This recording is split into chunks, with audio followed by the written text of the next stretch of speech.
I thought Thanksgiving dinner at my parents' house would be just another ordinary family gathering. My name is Timothy, and at 28 years old, I was looking forward to Mom's famous pumpkin pie and catching up with everyone. I had driven over from my cramped studio apartment in downtown Denver, the same 500 square foot space I'd been struggling to afford for the past 3 years.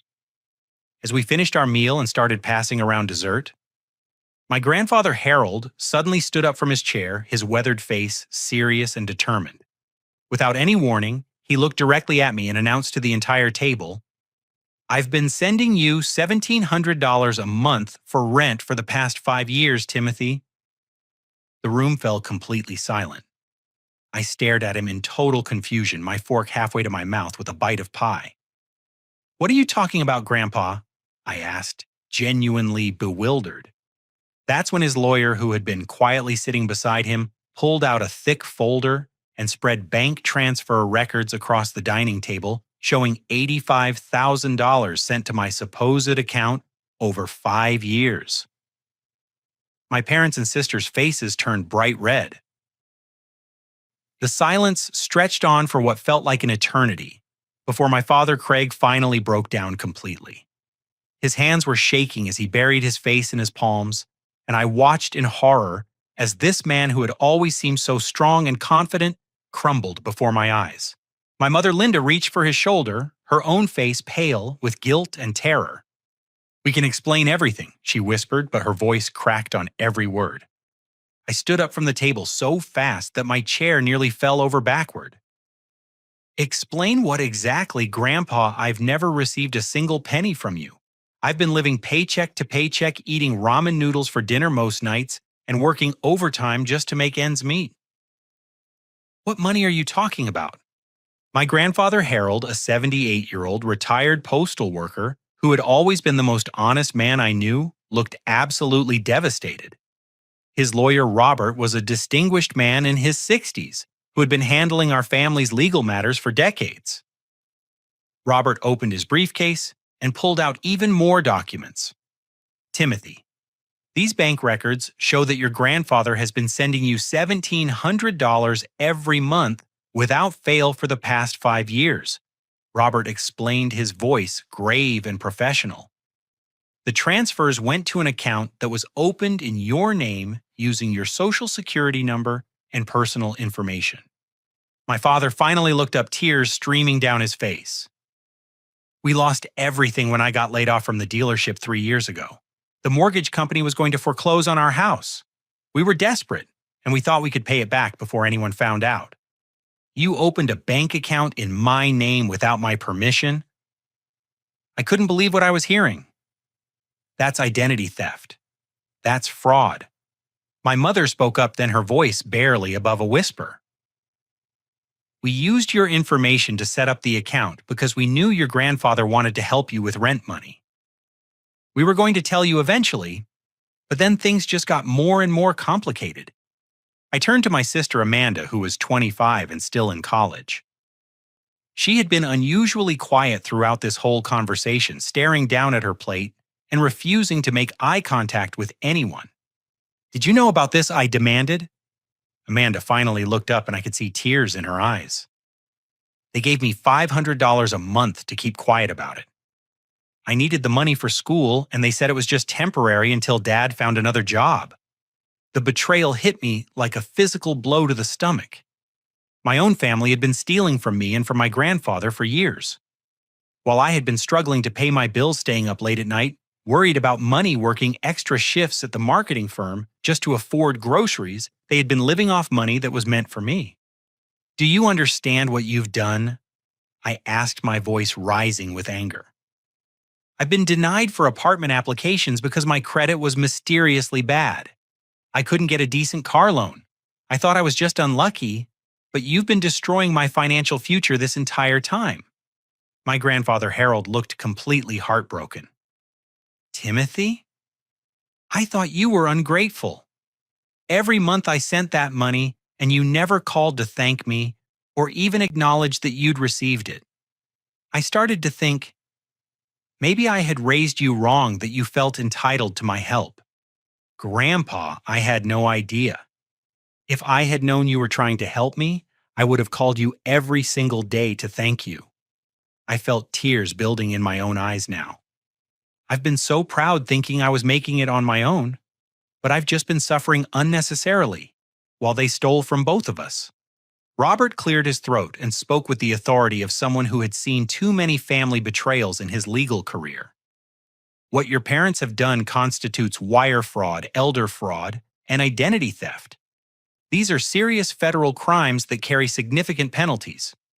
The weight of the situation was finally settling on everyone. My parents had committed multiple felonies, my sister had been complicit in the cover-up, and my grandfather had been manipulated and lied to for years. The worst part was realizing how much my life could have been different if I had received that money legitimately. I could have moved into a decent apartment, paid off my student loans faster, maybe even saved money for graduate school. "We can pay it back," my father said desperately. "We'll find a way to make this right." "With what money?" I asked bitterly. "You've been unemployed for 3 years living off stolen funds. How exactly do you plan to come up with $85,000 plus interest and penalties?" My mother was sobbing openly now. "We never meant for it to go this far. We thought we'd be able to pay it back quickly, once your father found work again." "But you never found work, did you, Dad?" I realized something else. "What have you been doing for the past 3 years while you've been living off Grandpa's money?" The question hung in the air, and I could see from my father's expression that there was even more to this story than what had already been revealed. My grandfather was studying the bank records with Robert, and I could tell they were both realizing that this theft had been far more systematic and deliberate than a simple, desperate act. Robert looked up from the documents with a grim expression. "Timothy, I think we need to do a much deeper investigation into your financial records. If they were willing to commit this level of fraud, there might be other things we haven't discovered yet." Over the next week, I took time off from work to meet with Robert and a detective named Sarah Williams who specialized in financial crimes. What we discovered made my stomach turn. The theft went far beyond the monthly rent money from my grandfather. Detective Williams had pulled my credit report, and as I stared at the pages of information, I felt like I was looking at someone else's life entirely. There were credit cards I had never opened showing a total balance of $23,000. 2 personal loans for $7,000 and $8,000 respectively, both taken out in my name with forged signatures. And perhaps most shocking of all, a car loan for $15,000 for a vehicle I had never seen, let alone driven. "Your credit score is 412. Detective Williams told me, her voice sympathetic but professional. "That's considered extremely poor. This explains why you've had trouble getting approved for apartments' credit cards or any kind of financing." I remembered all those rejections over the years. The apartment complexes that turned me down despite my steady income. The credit card applications that came back declined. The car dealerships where I couldn't get approved for anything but the highest interest rates. I had assumed it was just because I was young and didn't have enough credit history, but the truth was that my parents had been systematically destroying my creditworthiness while I wasn't looking. Robert had brought in a forensic accountant named Marcus Thompson, who specialized in tracing fraudulent financial activity. Marcus spread out a timeline of transactions that painted an even more disturbing picture. The identity theft started much earlier than the rental money, Marcus explained. The first fraudulent account was opened 6 years ago when you were 22 and had just graduated from college. Your parents used your excellent credit score, which you had built up through responsible use of a student credit card, to open their first line of credit in your name. 6 years. I couldn't believe it. "They've been doing this since I graduated college." "It appears so," Marcus continued. "And there's something else. Your grandfather wasn't just sending rent money. According to these records, he was also sending additional funds for what he believed were your graduate school tuition payments." My heart sank even further. Graduate school tuition. Detective Williams nodded grimly. "Your parents told your grandfather that you had been accepted to a master's program in business administration. He sent an additional $1,500 per month for 2 years, thinking he was helping pay for your education. That's another $36,000. I felt dizzy. My grandfather had been sending a total of $3,200 every month for 2 years, believing he was helping me with rent and graduate school. Meanwhile, I had been working 45-hour weeks at my marketing job, making $15 an hour and living on pasta and peanut butter sandwiches. "There's more," Marcus said, and I braced myself for another blow. The car loan we found was for a 2015 Honda Accord that your parents are currently driving. They told the dealership they were co-signing for their son, but they actually forged your signature as the primary borrower. The blue Honda. I asked, remembering the car my parents had been driving for the past 2 years. They had told me they got a great deal through a friend. That's the one Detective Williams confirmed. And because you're listed as the primary borrower, any missed payments go against your credit, not theirs. I thought about all the times I had taken the bus to work, all the times I had to walk to the grocery store because I couldn't afford a reliable car. My parents had been driving around in a car that I was legally responsible for paying for while I took public transportation. Robert leaned back in his chair and looked at me with genuine sympathy. "Timothy, your parents have stolen over $120,000 from you and your grandfather combined. They've destroyed your credit, put you in debt for purchases you never made, and essentially hijacked your entire financial future." "Is there any way to fix this?" I asked. "Yes, but it's going to require pressing full criminal charges," Detective Williams said. "Financial fraud of this magnitude is a federal crime. We're talking about wire fraud, identity theft, elder abuse, and conspiracy. If convicted, they could face significant prison time. They're my parents." I said, though, even as I said it, I felt anger rather than sympathy.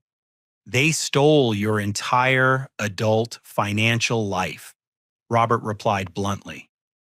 "They made conscious decisions every month for years to steal money intended for you, to forge your signature on legal documents, and to lie to your grandfather who was trying to help you. These weren't desperate mistakes, Timothy. This was a sustained criminal enterprise."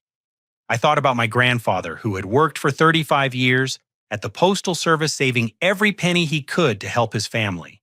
He had wanted to make sure I could afford a decent place to live and get a good education, and instead, his generosity had been twisted into funding my parents' deceptive lifestyle.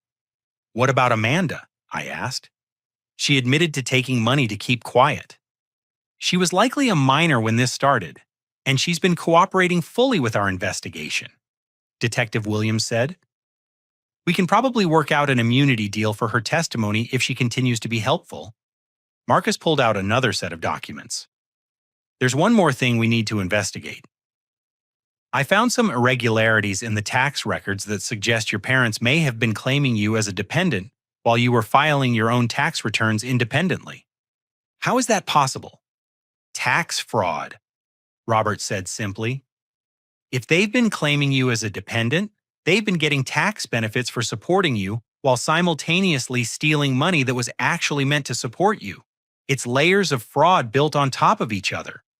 I felt overwhelmed by the scope of the betrayal. Every aspect of my adult financial life had been manipulated and exploited by the people I trusted most. My parents hadn't just stolen money.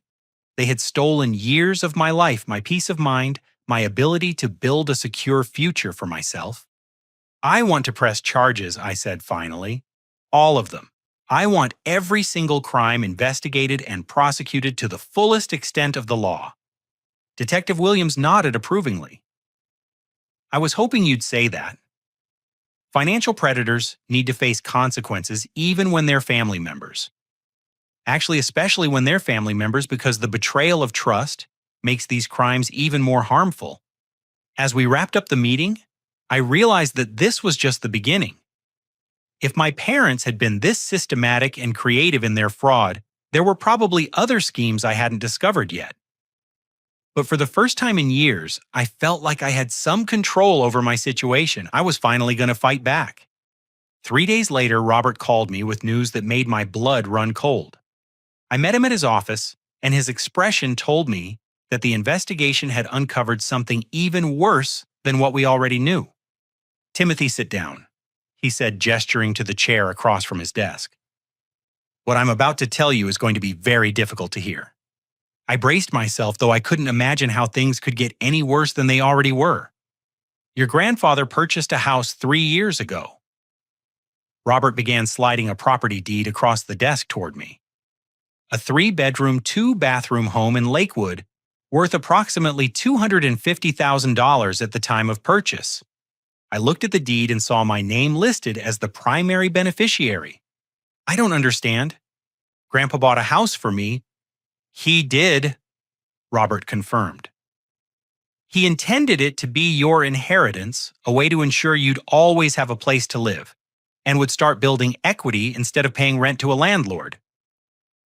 He gave your parents temporary permission to live there while your father looked for work, thinking it would help the whole family get back on their feet."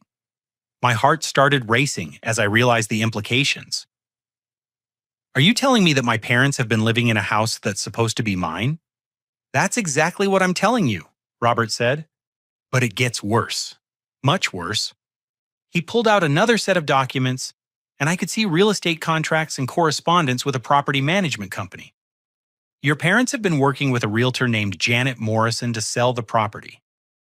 They forged your signature on preliminary paperwork and were planning to close on the sale next month.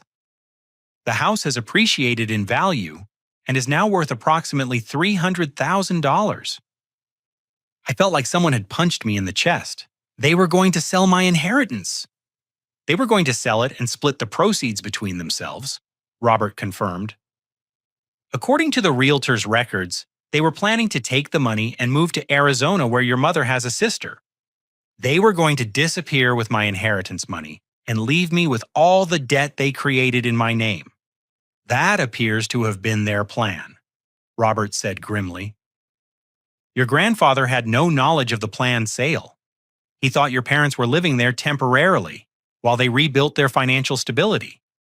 I realized that I had been driving past my own house for months without knowing it. I had been to my parents' neighborhood several times over the years, and I remembered admiring the nice homes and thinking about how someday I might be able to afford something similar. Meanwhile, my parents were living in a house that was legally mine planning to steal it from under me." "How long have they been living there?" I asked. 3 years, Robert replied. "Since right after your father lost his job. Your grandfather bought the house specifically to help the family, but also to ensure you'd have something of value to inherit. I thought about my cramped studio apartment with the leaky faucet and the neighbors who played loud music until 3 in the morning. I thought about all the times I had looked at houses online, dreaming about having enough money for a down payment someday, the whole time I actually owned a house, and my parents were living in it while planning to steal it from me." "There's more," Robert said, "and I wondered how there could possibly be more. I spoke with your sister Amanda yesterday. She's been fully cooperating with the investigation, and she revealed additional information about your parents' plans." "What did she tell you?" "Your parents promised her $50,000 from the house sale in exchange for her continued silence and for helping them create false documentation about your alleged graduate school enrollment. Amanda helped them fake graduate school records." "She did," Robert confirmed. "She helped create fake transcripts, fake graduation announcements, and even staged photos of a fake graduation ceremony to show your grandfather. She was studying graphic design, so she had the skills to create convincing fake documents. The betrayal was so complete and systematic that I almost couldn't process it. My entire family had conspired to steal from my grandfather, and from me creating elaborate lies and fake documentation to cover their tracks. Where does this leave me legally?" I asked. "The property is legally yours through your grandfather's inheritance planning," Robert explained. "We can immediately halt the sale and take possession of the house." Your parents will have 30 days to vacate the property. And criminally, the attempted sale of property that doesn't belong to them constitutes additional fraud charges, Robert said. Combined with the identity theft wire fraud and elder abuse charges we're already pursuing, they're looking at serious federal prison time. I felt a mixture of rage and vindication. For the first time since this nightmare began, I was going to get something back that was rightfully mine. Not only would I recover from the financial damage they had caused, but I would actually end up in a better position than I had been before I knew about their crimes. I want to see the house, I said. I thought you might, Robert replied. I've already contacted a locksmith and a property appraiser. We can take possession this afternoon if you're ready. As we drove to the house, I prepared myself for another shock. But when we pulled up to the address in Lakewood, I was amazed by what I saw. It was a beautiful home in an excellent neighborhood with a well-maintained yard and mature trees. It was exactly the kind of place I had dreamed of living someday. The property appraiser David Chen met us at the house and confirmed that the current market value was close to $300,000. As we walked through the rooms, I realized that my parents had been living a comfortable, middle-class lifestyle in my house, while I struggled in a studio apartment, all funded by money stolen from my grandfather and credit taken out in my name. Your grandfather has excellent taste in real estate, David commented as we finished the walkthrough. This is a solid investment property in a neighborhood that's been appreciating steadily. As I stood in what would soon be my own living room, I felt a strange combination of emotions. I was furious about the betrayal, but also grateful to my grandfather for his generosity and excited about the prospect of finally having a real home. Most importantly, I felt determined to make sure my parents faced full consequences for what they had done. The systematic nature of their fraud wasn't the result of desperation or temporary poor judgment. It was a calculated criminal enterprise that had been planned and executed over multiple years with my sister's help and my grandfather's trust as the foundation for their success. Now it was time for them to face justice. I moved in with my grandfather temporarily while we prepared for the legal battle ahead. Harold lived in a modest 2-bedroom ranch house about 20 minutes from downtown Denver, and staying with him gave me a chance to understand just how much my parents' betrayal had hurt him personally. I saved for 40 years to be able to help my family. He told me one evening, as we sat in his living room, going through more financial records with Robert and Detective Williams, I wanted to make sure you kids had opportunities I never had. You did help, Grandpa, I assured him. It's not your fault that they stole your generosity. But as our investigation deepened, we discovered that the theft was even more extensive than we had realized. Patricia Hayes, a forensic accountant specializing in financial fraud recovery, had been analyzing every aspect of my financial history. What she found was staggering. Timothy, I need to show you something else, Patricia said, spreading out documents on my grandfather's dining room table.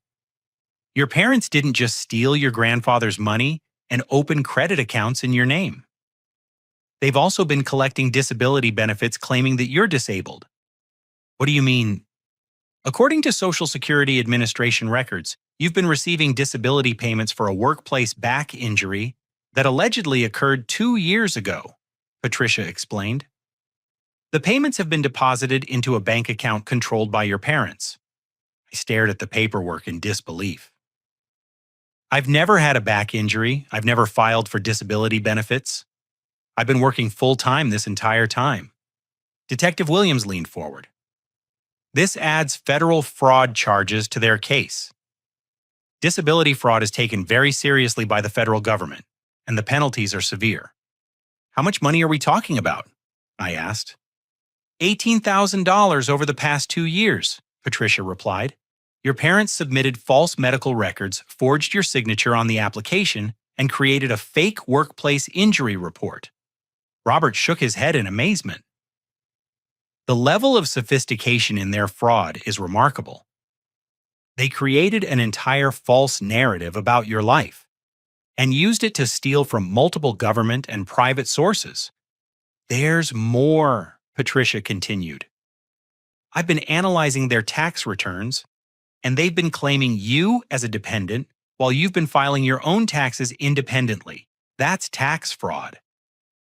They've also been claiming the house as their primary residence while legally it belongs to you through the inheritance trust your grandfather established. George Martinez, my grandfather's neighbor and longtime friend, had been helping us organize documents and providing moral support throughout this process. George was a retired accountant who had worked for the IRS for 30 years, and his expertise had been invaluable. In my professional opinion, George said, your parents have committed every type of financial fraud I've ever seen, and some I've never encountered. They've defrauded the federal government, state agencies, financial institutions, and private individuals. The scope of their criminal activity is extraordinary. I felt overwhelmed by the complexity of the case, but also determined to see justice done. What's our next step? Detective Williams consulted her notes. We're coordinating with federal prosecutors to file comprehensive charges. We're looking at wire fraud mail, fraud identity theft, elder abuse, disability fraud, tax fraud, and conspiracy charges. If convicted on all counts, they could face 20 to 30 years in federal prison. And financially, we're working to freeze all accounts they control and recover as much stolen money as possible, Patricia said. The house sale has been permanently halted and you'll take full legal possession next week. We're also working with credit agencies to remove all fraudulent accounts from your credit report and restore your credit score. The process of rebuilding my financial life was complex but encouraging. Each day brought new discoveries of money that could be recovered or debts that could be eliminated. More importantly, I was finally taking control of a situation that had been completely out of my control for years. My sister Amanda had been cooperating fully with the investigation, and her testimony was proving crucial to the federal case. She met with me and my grandfather one afternoon to apologize and explain her role in the fraud. I knew it was wrong, she said, tears in her eyes. But I was 19 when it started, and they told me it was just temporary. They said Dad would find a job soon and they'd pay everything back before anyone got hurt. But you helped create fake documents, I pointed out. That went beyond just keeping quiet. I know, she admitted. I got caught up in their lies. And then I was too scared to tell the truth because I thought I'd go to prison too. I should have told Grandpa what was happening years ago. My grandfather, ever the forgiving patriarch, reached over and patted Amanda's hand. You're doing the right thing now. That's what matters. Will you ever be able to forgive me? She asked. Someday, I said honestly, but it's going to take time. You helped them steal my entire adult life, Amanda. I lost years of financial security and peace of mind because of what you all did. As we prepared for the criminal trial, I also focused on rebuilding my own life. I moved into the house that my grandfather had bought for me, and for the first time in my adult life, I experienced what it felt like to live without constant financial stress. The house was beautiful and comfortable, with enough space for me to set up a home office and actually feel like an adult with a real life. I bought furniture with money from my legitimate savings account, knowing that soon I would also have access to recovered funds from the criminal restitution process. But the most important part of fighting back wasn't the money or the house. It was the sense of taking control of my own life and ensuring that my parents faced real consequences for their systematic betrayal. They had counted on my forgiveness and my reluctance to hurt the family, but their crimes had been too extensive and too deliberate for me to let them slide. Justice wasn't just about getting my money back. It was about making sure they couldn't do this to anyone else. And it was about my grandfather finally understanding that his generosity had been valued and appreciated, even if it had been stolen and misused. 3 months into the legal proceedings, just when I thought we had uncovered the full extent of my parents' criminal activity, James Rodriguez from the IRS and Lisa Park from the Social Security Fraud Investigation Unit contacted us with even more disturbing revelations. Mr. Timothy, Agent Rodriguez said as we met in Robert's conference room, our investigation into your parents' tax fraud has uncovered additional schemes that we need to discuss. Agent Park spread out a new set of documents on the table. Your parents have been operating what we can only describe as a comprehensive identity theft enterprise using your personal information. I braced myself for yet another revelation. What did they do now? They've been collecting unemployment benefits in your name while you've been employed, Agent Park explained. According to their claims, you were laid off from a job you never had and have been unable to find work due to your alleged disability. But I've been working the entire time, I said. I have pay stubs and tax returns proving I've been employed. We know, Agent Rodriguez replied. That's what makes this particularly egregious. They created a completely fictional employment history for you, filed false unemployment claims, and collected benefits while you were actually working and paying taxes. Robert leaned back in his chair, shaking his head. How much additional fraud are we talking about? Approximately $12,000 in unemployment benefits over the past 18 months, Agent Park said. Combined with the disability fraud, tax fraud, and identity theft, we're now looking at over $600,000 in total stolen funds and fraudulent claims. I felt numb. The scope of the betrayal was so vast that I couldn't even process it emotionally anymore. It had become an intellectual exercise in cataloging criminal activity rather than a personal trauma. There's something else, Agent Rodriguez continued. During our investigation, we discovered that your parents have been using your identity to open business credit lines. They've been operating a consulting business under your name and social security number. A business? Yes, Agent Park confirmed. They registered a business called Timothy Williams Consulting and have been taking out small business loans and credit lines using your credit profile.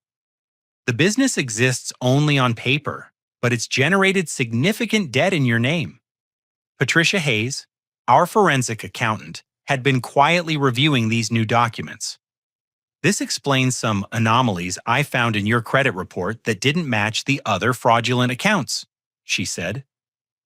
There are business credit inquiries and commercial debt obligations that didn't fit the pattern of the personal fraud. How much business debt are we talking about? I asked.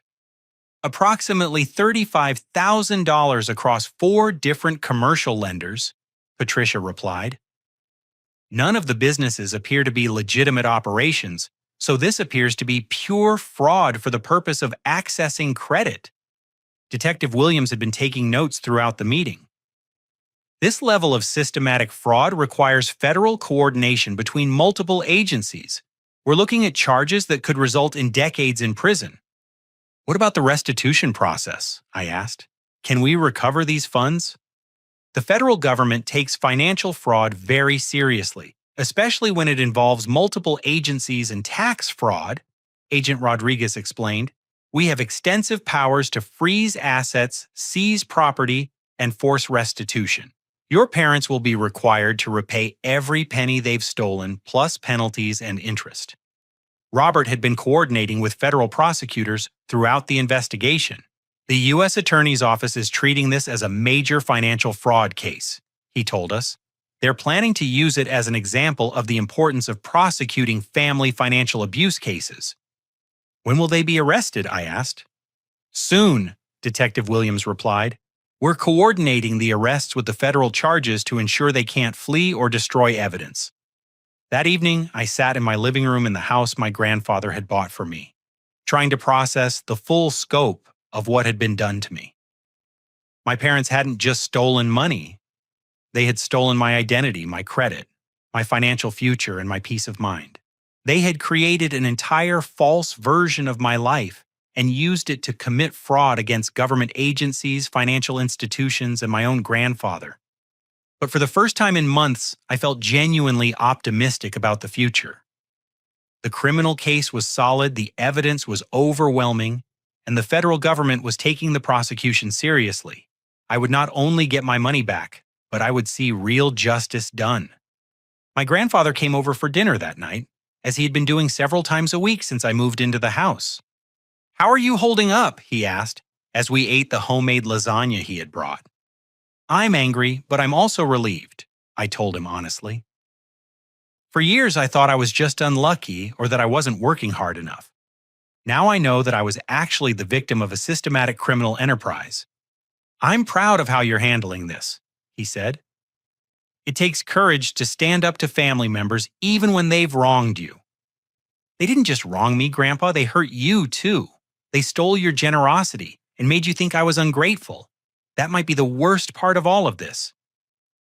Harold reached across the table and squeezed my hand. "The important thing is that the truth is finally coming out. And you're going to be okay. Better than okay." As I went to bed that night, I felt something I hadn't experienced in years: genuine excitement about my future. I had a beautiful home, a clear path to financial recovery, and the knowledge that justice was finally being served. My parents had tried to steal my entire adult life, but instead they had only delayed my success while building a criminal case that would ensure they faced serious consequences for their actions. The tables had finally turned and I was no longer the victim. I was the survivor who had fought back and won. The day of my parents' arrest was supposed to be the beginning of their accountability, but it turned into something far more dramatic than any of us had anticipated. Detective Williams called me at 7 in the morning with news that made my heart race. "Timothy, we have a problem," she said urgently. "Your parents aren't at the house. Neighbors reported seeing them loading suitcases into a car at 5 this morning." "They're running?" I asked, though the answer was obvious. "It appears so," she replied. "We've issued an immediate BOLO alert, and we're checking airports, train stations, and bus terminals." I called Robert immediately, and we rushed to meet with federal agents at the FBI field office in downtown Denver. Agent Jennifer Chen, who was leading the federal task force, briefed us on what they had discovered. "Your parents attempted to board a flight to Mexico City this morning using fake passports," Agent Chen explained. "Airport security detained them when the passports were flagged as fraudulent during the screening process." Fake passports. I couldn't believe they had gone to such lengths. "High-quality forgeries," Agent Chen confirmed. They were also carrying approximately $60,000 in cash, which they claimed was legitimately earned money. Robert shook his head in amazement. They just added federal flight risk charges and passport fraud to their already extensive criminal case. "Where did they get $60,000 in cash?" I asked. "We're investigating that now," Agent Chen replied. "Our forensic accountants are tracing the money, but it appears they may have had additional hidden assets that we hadn't discovered during our initial investigation." Detective Williams arrived at the FBI office with additional information. "We executed a search warrant on their hotel room near the airport," she said. "We found evidence that they've been planning this escape for months." She spread out documents on the conference table, and I could see detailed plans for fleeing the country, including fake identification documents, cash withdrawal records, and even research into countries without extradition treaties with the United States. "This wasn't a panic decision," Detective Williams explained. "They've been systematically preparing to flee prosecution since before we even started our investigation." Agent Chen pulled out a thick folder of evidence. "We also found a storage unit key in their possession. The storage unit contained additional cash false identification documents and what appears to be a detailed record of their fraudulent activities." "They kept records of their own crimes?" I asked incredulously. "Criminals often do," Agent Chen replied. "Sometimes it's for tax purposes, sometimes it's insurance in case they need to prove their version of events later. In this case, it's going to be extremely helpful for our prosecution. The attempted flight completely destroyed any remaining sympathy I might have had for my parents. They'd committed systematic fraud for years, stolen hundreds of thousands of dollars from their own family, and when finally caught, their response was to try to flee the country with additional stolen money rather than face the consequences of their actions." "What happens now?" I asked. They'll be held without bail pending trial, Agent Chen explained.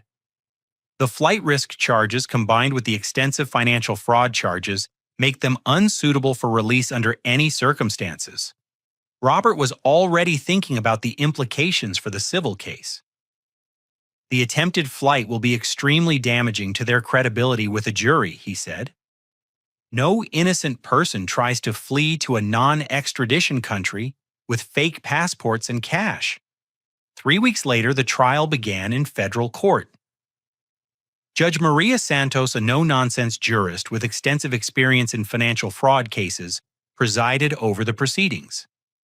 The prosecution, led by Assistant U.S. Attorney David Thompson, methodically laid out the case against my parents. The evidence was overwhelming. Bank records, forged documents, false identification papers, fraudulent disability claims, fake business registrations, and the attempted flight to Mexico painted a picture of systematic criminal enterprise that spanned multiple years and affected multiple victims. My sister Amanda testified for the prosecution under her immunity agreement. Her testimony was particularly damaging because she provided insider details about how the fraud was planned and executed. They told me that Timothy would never find out because he didn't talk to Grandpa Harold very often, Amanda testified. They said they'd pay everything back before anyone got hurt, but then they kept finding new ways to steal more money. Did you help create false documents? The prosecutor asked. Yes, Amanda admitted. I created fake college transcripts, fake graduation announcements, and fake photographs to convince Grandpa that Timothy was in graduate school. I knew it was wrong, but they convinced me that it was temporary and that no one would be hurt by it. My grandfather also testified, and his testimony was heartbreaking and powerful. He explained how he had worked for 35 years to save money for his family, how he had trusted his son and daughter-in-law completely, and how devastated he was to learn that his generosity had been systematically exploited. I thought Timothy was ungrateful, Harold testified. For 5 years, I sent money every month and never heard a word of thanks. I started to think maybe I had raised him wrong, that he felt entitled to help from his family. When I testified, I focused on the impact the fraud had on my life. I explained how I had struggled financially for years, how I had been denied credit and housing because of my damaged credit score, how I had worked extra hours and lived in substandard housing while my parents lived comfortably off stolen money. The worst part wasn't the money, I testified. The worst part was thinking that I was failing at adult life, when the truth was that my own family was sabotaging my success. The defense attempted to argue that my parents' actions were the result of desperation and poor judgment rather than criminal intent, but the evidence of systematic planning and the attempted flight made that argument impossible to sustain. After 3 days of testimony, the jury deliberated for only 2 hours before returning guilty verdicts on all charges: wire fraud, mail fraud, identity theft, elder abuse, tax fraud, disability fraud, and conspiracy. The attempted flight charges were also upheld. Judge Santos was clearly disgusted by the scope of the fraud when she imposed sentences. In 30 years on the bench, I have rarely seen such systematic and callous betrayal of family trust, she said. The defendants exploited the love and generosity of a family member to fund their own lifestyle while destroying the financial future of their own son. My father, Craig, received 7 years in federal prison plus full restitution. My mother, Linda, received 5 years plus restitution. Both were also sentenced to 3 years of supervised probation after their release, during which they would be prohibited from accessing any financial accounts or credit without permission from their probation officers. The restitution order includes all stolen funds plus interest and penalties, Judge Santos explained. The total amount is $647,000 to be paid immediately from seized assets and then through garnishment of any future earnings. Thomas Wright, the court-appointed financial recovery specialist, met with me after the sentencing to explain the restitution process. Your parents' remaining assets, including their retirement accounts and personal property, will be liquidated to pay restitution, he explained. We estimate you'll recover approximately $400,000 immediately, with the remainder to be paid through garnishment of their prison earnings and any future employment. As I left the courthouse that day, I felt a profound sense of closure. Justice had been served, my financial future was secure, and my grandfather's faith in family generosity had been vindicated. My parents would spend years in prison contemplating the consequences of their systematic betrayal, while I would rebuild my life on a foundation of genuine financial security. The victory was complete, but more importantly, it was earned through courage and determination rather than luck or circumstance. 6 months after the trial ended, I was sitting in my home office reviewing acceptance letters for graduate school programs when I realized how completely my life had transformed. The house that my grandfather had bought for me had become not just a place to live, but a symbol of family love and generosity, triumphing over betrayal and greed.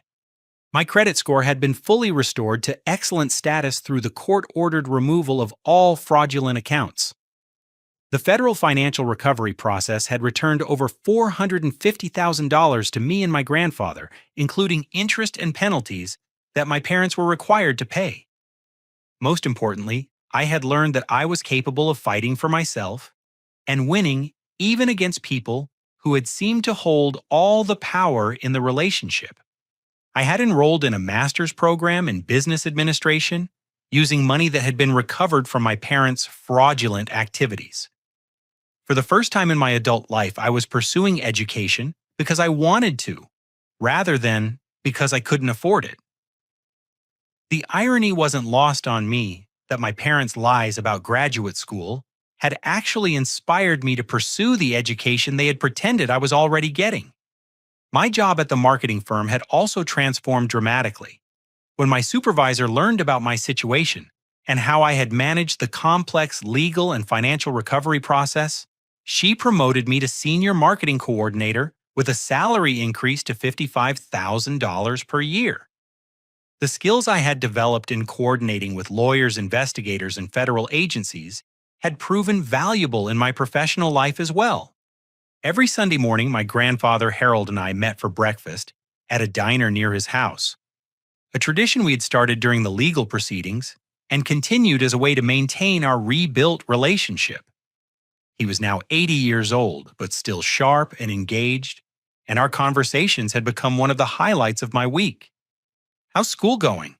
he asked over coffee and pancakes on a sunny November morning. "Really well," I told him. "I'm getting straight A's, and I think I might want to focus on financial consulting when I graduate." Financial consulting? I've been thinking about starting a business, helping other families who are dealing with financial elder abuse, I explained. There are a lot of people out there who are being victimized by family members, and they don't know how to fight back, or even recognize that they're victims. Harold smiled proudly.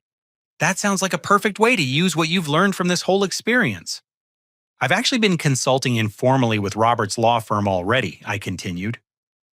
"They've referred 3 families to me whose situations were similar to ours, and I've been helping them navigate the investigation and recovery process. The work was emotionally challenging, but deeply rewarding. I discovered that financial elder abuse was far more common than I had realized, and that many victims never recovered their stolen money because they didn't know how to work with law enforcement and the court system effectively. There's something else I want to tell you," I said to my grandfather. "Amanda has been doing really well in community college, and she's been working hard to rebuild her relationship with both of us. My sister had initially struggled with guilt and shame after the trial, but she had committed to making genuine changes in her life. She had transferred to a community college where she was studying social work, and she had been attending counseling to understand how she had been manipulated into participating in our parents' fraud. I'm proud of her for taking responsibility," Harold said. "It couldn't have been easy to testify against her own parents. She wants to have Thanksgiving dinner with us this year," I said. "Just the 3 of us. I think I'm ready for that." Forgiveness had been a gradual process. I couldn't forget what Amanda had done, but I could understand that she had been young and manipulated when the fraud began. Her cooperation with the investigation and her genuine efforts to rebuild her life had slowly earned back some of my trust. "What about your parents?" Harold asked. "Have you heard from them?" "They've both written letters from prison," I admitted. Apology letters asking for forgiveness and saying they want to rebuild our relationship when they get out. "How do you feel about that?" "I don't know yet," I said honestly. "I'm not ready to forgive them, and I may never be. But I've learned that I don't have to carry anger around with me all the time. I can focus on my own life and my own future instead of staying trapped in what they did to me." The letters from my parents had been difficult to read. They expressed genuine remorse and took full responsibility for their crimes, but they also contained requests for my forgiveness that felt premature and self-serving. I had decided to keep the letters but not respond to them. If my parents truly wanted to rebuild our relationship someday, they would have to prove their sincerity through years of consistent change rather than through words written from prison. That afternoon, I worked in my home office on a business plan for my financial consulting practice. I had decided to call it Family Financial Recovery Services, and I planned to specialize in helping victims of family financial abuse navigate the complex process of investigation, prosecution, and asset recovery. The business would combine my experience as a victim with my education in business and marketing, creating a unique service that could help other families avoid the years of confusion and stress that I had endured. I had already spoken with several lawyers and investigators who were interested in referring clients to me. As I worked on the business plan, I reflected on how much had changed since that Thanksgiving dinner when my grandfather had revealed the truth about the stolen money. I'd gone from being a victim of systematic financial abuse to being someone who could help other victims recover and rebuild their lives. The house around me was quiet and comfortable, filled with furniture I had chosen and books I wanted to read. For the first time in my adult life, I felt genuinely secure and optimistic about the future. I had learned that I was stronger than I had thought, that justice was possible even in complicated family situations, and that generosity and love could ultimately triumph over greed and betrayal. My grandfather's gift hadn't just been the money or the house. It had been the reminder that families should lift each other up rather than tear each other down. The people who truly loved me had supported my fight for justice, while the people who had exploited me had ultimately destroyed themselves through their own criminal choices. As the sun set over the mountains west of Denver, I felt grateful for the hard-won wisdom that had emerged from one of the most difficult periods of my life. I had learned to trust myself to fight for what was right and to build a life based on genuine achievement rather than stolen opportunities. The betrayal had been devastating, but the recovery had been empowering. I was no longer the confused young man who had struggled to understand why life seemed so difficult. I was someone who had faced systematic criminal betrayal and emerged stronger, smarter, and more determined than ever. Most importantly, I had learned that sometimes the greatest gift you can give yourself is the courage to fight back against people who are hurting you, even when those people are supposed to love you. Justice isn't always easy, but it's always worth pursuing. The future stretched ahead of me, full of possibilities that had been stolen from me for years, but were now genuinely mine to pursue.